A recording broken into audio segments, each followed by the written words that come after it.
साथियों, स्वागत है आपका एक बार फिर से Kumar Gaurav current affair class notes में। और आज हम आपसे बात करेंगे 11 जनवरी 2022 के top most important current affair पर।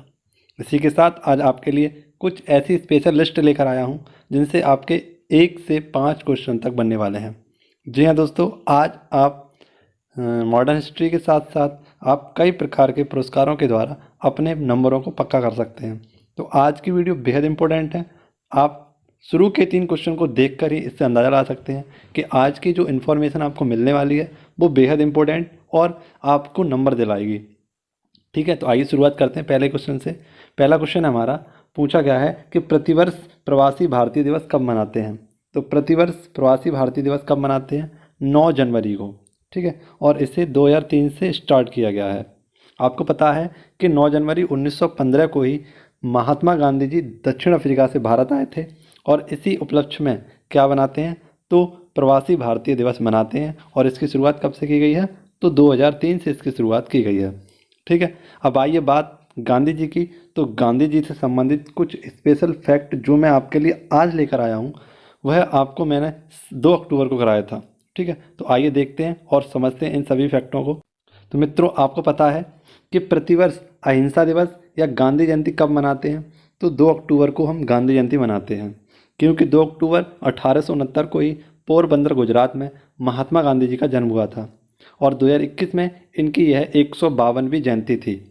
ठीक है, जिसे 2007 से किसने स्टार्ट किया था? तो यूएन सब महासभा के द्वारा इसकी घोषणा की गई थी। 2 अक्टूबर को हम क्या मनाते हैं? तो आप सभी को पता है कि अहिंसा दिवस और क्या मनाते हैं? गांधी जयंती।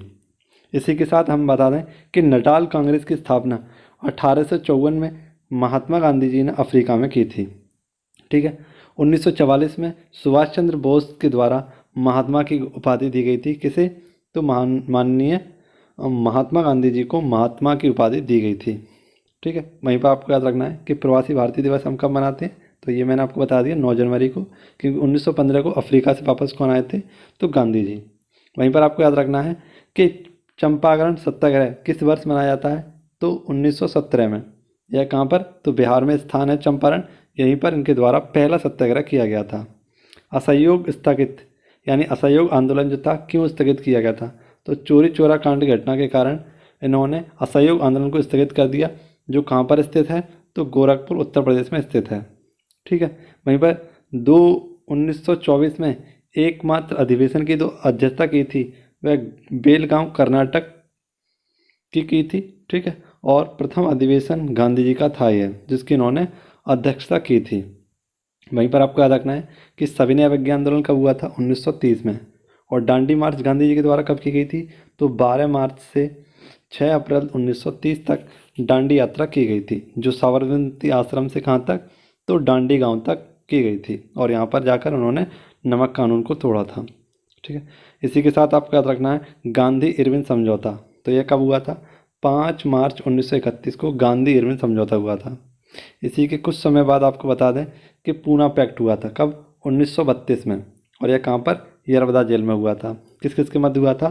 तो भीमराव अम्बेडकर और महात्मा गांधी जी के मध्य हुआ था। वहीं पर यदि हम बात करें कि गांधी जी के द्वारा ही पोस्ट डेटेड चेक की संज्ञा कैसे दी गई है? तो क्रिप्स मिशन को। ठीक है, तो इतनी सारे फैक्ट आपको गांधी से याद रखने, इनको एक एक करके लिखना है। ठीक है, जो और इनको रिवाइज करना है। इनसे आपका एक ना एक क्वेश्चन पक्का होने वाला है। यदि वीडियो पसंद आ रही हो तो लाइक शेयर कमेंट करना ना भूलें। आइए देखते हैं हमारा क्वेश्चन नंबर 2 क्या कहता है। क्वेश्चन नंबर 2 है हमारा, पूछा गया है कि आयशा मलिक किस देश की पहली महिला सुप्रीम कोर्ट की जज बनी है। तो मित्रों, हम आपको बता दें कि आयशा मलिक यह पाकिस्तान की पहली महिला सुप्रीम कोर्ट की जज बनी है। कहाँ की? पाकिस्तान की, जो हमारा पड़ोसी देश है नल्ला पाकिस्तान। इसकी पहली सुप्रीम कोर्ट की महिला जज जो बनी है वह है आयशा मलिक। इनका नाम याद को रखना है।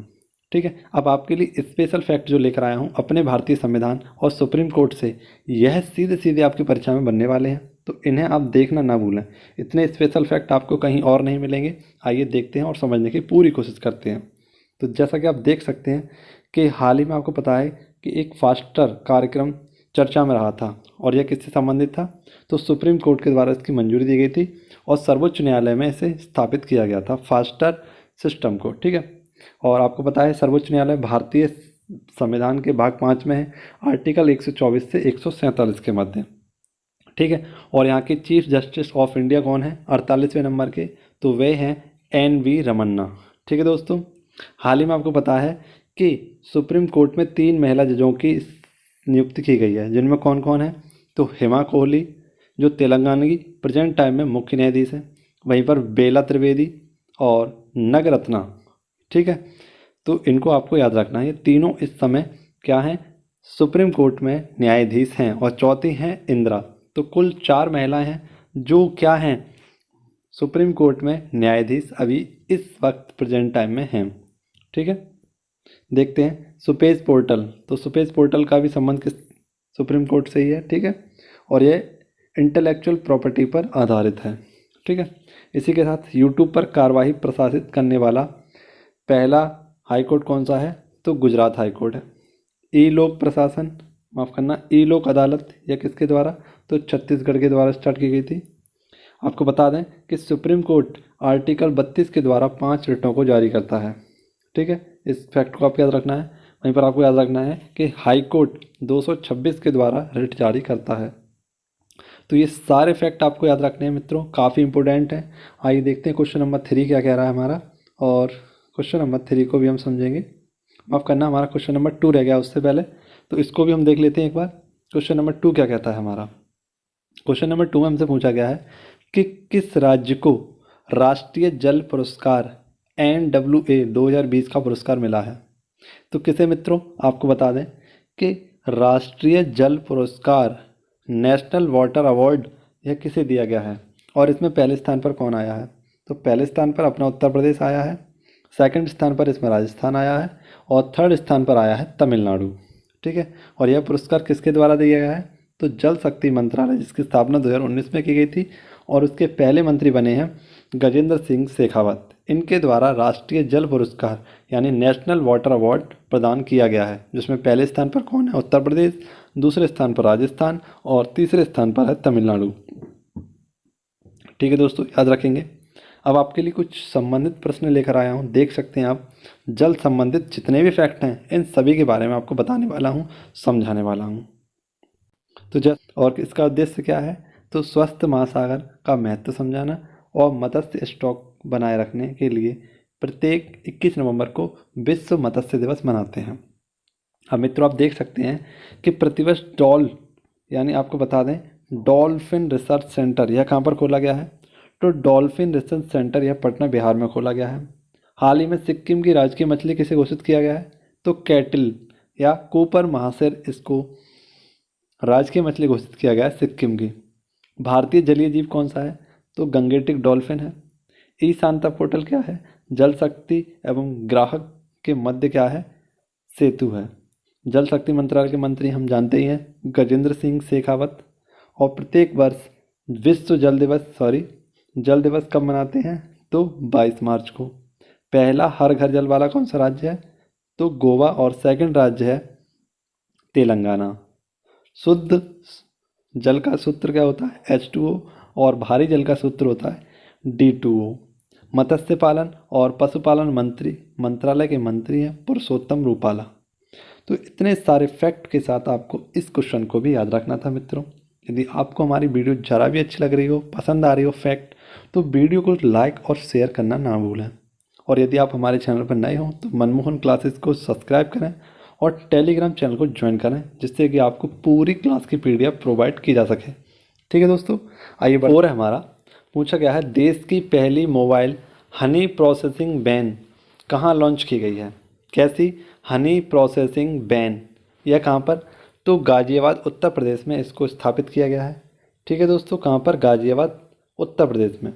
किसके द्वारा, तो KVI यानी खादी और ग्राम उद्योग आयोग के द्वारा इसको क्या किया गया है,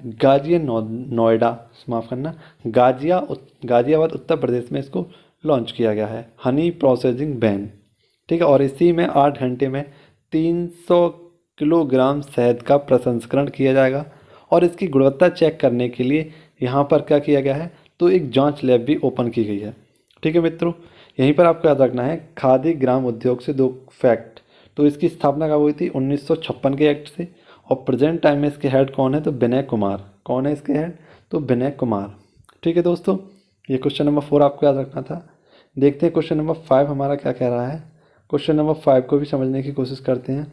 और क्वेश्चन नंबर 5 है हमारा कि किसे पेट्रोलियम निर्यातक देशों का संगठन का नया महासचिव बनाया गया है? तो दोस्तों हम आपको बता दें कि पेट्रोलियम निर्यातक देश, ठीक है, यानी जो हमारा पेट्रोल निर्यातक देश है, organization of petroleum export countries जो हैं हमारी, वो कौन है? और इसके नए महासचिव चुने गए हैं हैतम अल घिस, और यह कहाँ के हैं? कुवैत के हैं। ओपेक की बात करें तो इसकी स्थापना 1960 में की गई थी और इसका हेडक्वार्टर कहाँ पर है? वियना, ऑस्ट्रिया में इसका हेडक्वार्टर है। ठीक है, इसको याद रखना। एक इम्पोर्टेंट फैक्ट जो करंट अफेयर से संबंधित है, एससीओ के महासचिव, तो हाल ही में एससीओ यानी संघाई कोऑपरेशन ऑर्गेनाइजेशन के जो हेड थे वो कौन है? झांग मिंग। ठीक है, देखते हैं क्वेश्चन नंबर 6। किस देश ने बाल विवाह पर पाबंदी लगाने हेतु एक कानून को लागू किया है? तो हम आपको बता दें कि फिलीपींस। यहाँ फिलीपींस की राजधानी क्या है? मनीला। और फिलीपींस में ही बाल विवाह पर पाबंदी लगाने के लिए यहाँ के राष्ट्रपति ने घोषणा कर दी है। और यहाँ के राष्ट्रपति हैं प्रेजेंट टाइम में कौन? रॉबर्ट डरगोटे। इन्होंने कहा है कि 18 वर्ष से कम साल की जो बालिका हैं, है ना, और यदि वे शादी करती हैं या लिव इन रिलेशनशिप में रहती हैं तो यहाँ के माँ बाप को क्या किया जाएगी? 12 साल की सज़ा प्रदान की जाएगी। ठीक है, और इसी के चलते इन्होंने क्या किया है? तो बाल विवाह पर पाबंदी लगा दी है। किसके द्वारा लगाई गई है? तो फिलीपींस के द्वारा लगाई गई है। ये आपको याद रखना है। ठीक है, फिलीपींस से कुछ इंपॉर्टेंट फैक्ट याद रखने हैं, जैसे कि आपको अंतर्राष्ट्रीय चावल अनुसंधान, तो यह कहाँ पर है? मनीला, फिलीपींस में है। एशिया का नोबेल किसे कहते हैं?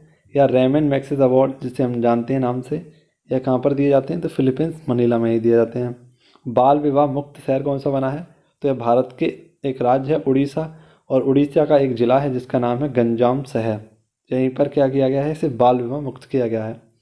ताल ज्वालामुखी कहाँ पर है? तो फिलीपींस में है। ठीक है, देखते हैं क्वेश्चन नंबर 7 क्या कह रहा है हमारा। क्वेश्चन नंबर 7 है हमारा, कृषि लागत एवं मूल्य आयोग के अध्यक्ष कौन नियुक्त किए गए हैं? तो हाल ही में आपको बता दें कि कृषि लागत एवं मूल्य आयोग के अध्यक्ष विजय पाल शर्मा को नियुक्त किया गया है और यह पुनः से इसके अध्यक्ष चुने गए हैं। पहले भी यही थे और पुनः से इनको ही चुना गया है। इसका कार्य क्या होता है? CACP का, तो MSP का निर्धारण करना, और MSP की कितनी फसलों के? तो 24 फसलों का निर्धारण कौन करता है? तो कृषि लागत एवं मूल्य आयोग यह करता है। एक करंट अफेयर क्वेश्चन देख लीजिए। रेलवे बोर्ड के नए CEO यह हैं विनय कुमार त्रिपाठी। ठीक है, क्वेश्चन नंबर 8 देखते हैं हमारा क्या है। पूछा गया है कि देश का पहला क्रिप्टो इंडेक्स लॉन्च किया गया है। कौन सा दोस्तों? देश का पहला क्रिप्टो इंडेक्स, यह किसके द्वारा और इसका नाम क्या है? इसका नाम है IC15 इंडेक्स। क्या नाम है? IC50 index. और इसके किसके द्वारा? तो क्रिप्टो वाइपर के द्वारा इसे लॉन्च किया गया है, क्रिप्टो करेंसी इंडेक्स को। ठीक है, इसमें जो 15 है इसका क्या क्या अर्थ है? तो शीर्ष व्यापार करने वाली क्रिप्टो करेंसी जितनी हमारी, कितनी 15 हमारी विशेष प्रकार की जो क्रिप्टो करेंसी हैं इनके बारे में क्या किया जाएगा? व्यापार किया जाएगा। ठीक है, और शीर्ष व्यापार करने वाली जितनी भी बिटकॉइन है इनके बारे में इसमें बताया जाएगा। आपको पता है कि बिटकॉइन को लीगल करेंसी किसके द्वारा घोषित किया गया है? अल सल्वाडोर के द्वारा। और बिटकॉइन जो कि सबसे प्रमुख कैसी क्रिप्टो करेंसी है, इसकी खोज किसने की थी? तो सातोशी नाकामोटा, और यह कहाँ के हैं? जापान के हैं। इनके द्वारा इसकी खोज की गई थी। ठीक है, देखते हैं क्वेश्चन नंबर 9 हमारा क्या कह रहा है कि मैनपुरी सैनिक स्कूल का नया नाम क्या होगा? तो आपको बता दें जो मैनपुरी सैनिक स्कूल है इसका नया नाम होगा जनरल बिपिन रावत सैनिक स्कूल। ठीक है दोस्तों, यह कौन थे? जनरल बिपिन रावत, तो आप अच्छे से जानते हैं ये पहले भारतीय CDS थे। ठीक है, और इनकी हाल ही में एक दुर्घटना में इनकी मृत्यु हो गई थी और इन्हीं के नाम पर अब मैनपुरी सैनिक स्कूल का नाम होगा। ठीक है दोस्तों, देखते हैं क्वेश्चन नंबर 10 हमारा क्या है। बेहद इंपॉर्टेंट क्वेश्चन है, इसे जानने के लिए यदि आप करंट अफेयर पढ़ते हैं तो यह क्वेश्चन आपके लिए बेहद इंपॉर्टेंट है जानना। भारत निर्वाचन आयोग माफ करना EIC ने कितने राज्यों के लिए विधानसभा चुनाव के कार्यक्रम की घोषणा की है? तो आपको पता है कि भारत में 5 राज्यों में क्या होने वाले हैं? चुनाव चल रहे हैं, होने वाले हैं, और इनकी घोषणा कर दी गई है। और आचार संहिता को भी लागू कर दिया गया है। यदि हम बात करें कौन कौन से वे 5 राज्य हैं, तो उत्तराखंड, उत्तर प्रदेश, मणिपुर, पंजाब और गोवा। बात करें यदि कि कितनी सीटों पर लड़े जाएंगे, तो उत्तराखंड में 70 सीटों पर और उत्तर प्रदेश में 403 सीटों पर, मणिपुर 60 सीटों पर, पंजाब 117 सीटों पर और गोवा 40 सीटों पर विधानसभा चुनावों की तैयारी कर रहा है। ठीक है। प्रेजेंट टाइम में यदि हम बात करें कि उत्तराखंड के सीएम कौन है, तो पुष्कर धामी। उत्तर प्रदेश के प्रेजेंट टाइम में मुख्यमंत्री कौन है, आदित्य योगीनाथ, और इनके हैं प्रेम सिंह तवांग। वहीं पर हम बात करें पंजाब के, तो चरणजीत चन्नी, और गोवा के हैं प्रमोद सावंत। ठीक है, इतने सारे फैक्ट आपको याद रखने हैं। देखते हैं निर्वाचन आयोग से संबंधित कुछ फैक्ट। तो निर्वाचन आयोग की स्थापना कब की गई थी, 25 जनवरी 1950 को, और 25 जनवरी को ही हम क्या मनाते हैं, मतदाता दिवस। जो निर्वाचन आयोग के जो हेड थे पहले, उनका नाम था सुकुमार सेन। और निर्वाचन आयोग भारतीय संविधान के किस आर्टिकल में है, तो आर्टिकल 324 में भारतीय निर्वाचन आयोग को स्थापित किया गया है। ठीक है, चैनल पर यदि नए आए हों तो चैनल को सब्सक्राइब अवश्य करें। देखते हैं आज का हमारा फूल पत्ती वाला सवाल क्या कह रहा है। जो हमारा कल वाला फूल पत्ती वाला सवाल था, इसका आंसर हम आपको बता देते हैं कि राष्ट्रपति रामनाथ कोविंद ने किस संविधान संशोधन अधिनियम को 18 अगस्त 2021 को मंजूरी दी। तो यह कौन सा था, 105वां हमारा संविधान संशोधन था। ठीक है, देखते हैं आज का हमारा फूल पत्ती वाला सवाल क्या है, जिसका आंसर आपको कमेंट बॉक्स में बताना है कि कोविड-19 महामारी की दूसरी लहर के समय किस संस्थान ने नाइट्रोजन जनरेटर को ऑक्सीजन जनरेटर में बदलने का प्रयत्न किया था। तो इसका आंसर आपको कमेंट बॉक्स में देना है। यदि वीडियो आपको पसंद आई हो तो एक बार लाइक अवश्य करें और दोस्तों के साथ शेयर करना ना भूलें। ठीक है दोस्तों, मिलेंगे हम आपसे नेक्स्ट वीडियो में। तब तक के लिए आप घर पर रहें, सुरक्षित रहें और वीडियो को जितना हो सके उतना शेयर करें। ठीक है, धन्यवाद, बहुत बहुत शुक्रिया। जय हिंद, जय भारत।